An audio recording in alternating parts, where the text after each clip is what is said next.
안녕하세요. 드라마 보는 아재입니다. 드라마 비밀의 여자 후속으로 저번 주부터 시작했던 새 1일 드라마 우아한 제국 첫 회부터 5회까지의 전개는 약간 지루했는데요. 그도 그럴 것이 과거에 어떤 일이 있었는지 설명도 없이 주구장창 나승필과 장기훈 그리고 서희재가 투닥거리는 모습만 보여줬습니다. 시청자 입장에선 새로 시작하는 드라마임에도 쟤들이 왜 저러는 건지 전혀 이해할 수가 없었죠. 그런데 오늘 6회 드디어 그들의 과거 서사가 공개되며 그게 긴장감이나 재미가 한껏 올라왔습니다. 가장 궁금했던 왜 나승필이 장기훈에게 원한이 생긴 건지, 왜 나승필과 제클린이 한편인 건지 모든 의문이 싹 풀렸죠. 현재는 나승필의 나엔토와 장기훈의 우아한 제국이 싸우고 있지만 신주경이 살아있던 10년 전에는 모두 같은 우아한 제국의 직원이었습니다. 나승필은 배우 최은하의 연인이자 매니저였고 신주경은 우아한 제국을 거의 먹여 살리는 본부장이었죠.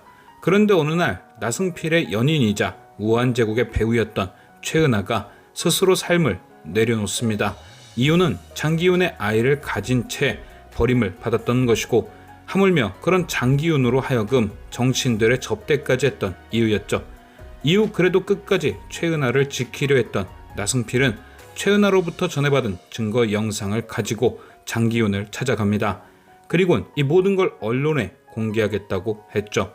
하지만 장기훈은 괴한을 이용해 증거 영상을 뺐고 모든 잘못을 나승필에게 덮어씌웁니다.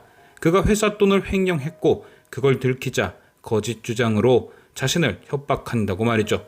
결국 그렇게 나승필은 장기훈에게 지고 맙니다. 그런데 사실 장기훈의 아버지 장 회장은 모든 짓이 아들 장기훈의 짓인 걸 알고 있었는데요.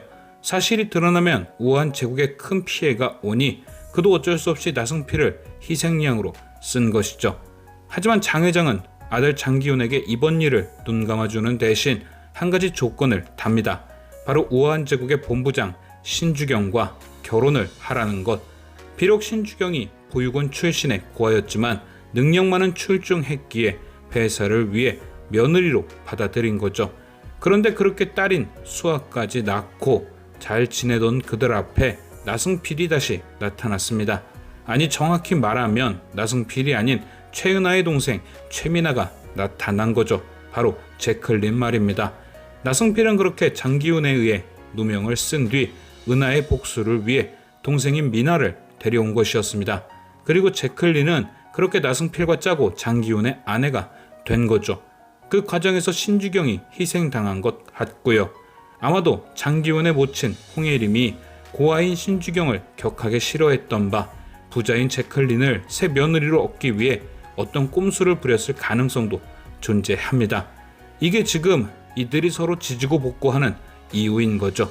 그리고 이제 진짜 복수를 위해 가장 큰 피해를 본 신주경이 돌아온 거죠. 자신을 죽음으로 몰고 간 장기훈과 그 가족, 그리고 복수를 위해 자신을 희생시킨 나승필과 제클린을 무너뜨리기 위해 말입니다. 과연 신주경은 어떻게 서희재와 신분이 바뀐 것이며 어떤 식으로 이들에게 복수를 할 것인지 지금까지 시청해주신 여러분께 감사드리며 아재TV는 또 다른 리뷰로 돌아오겠습니다.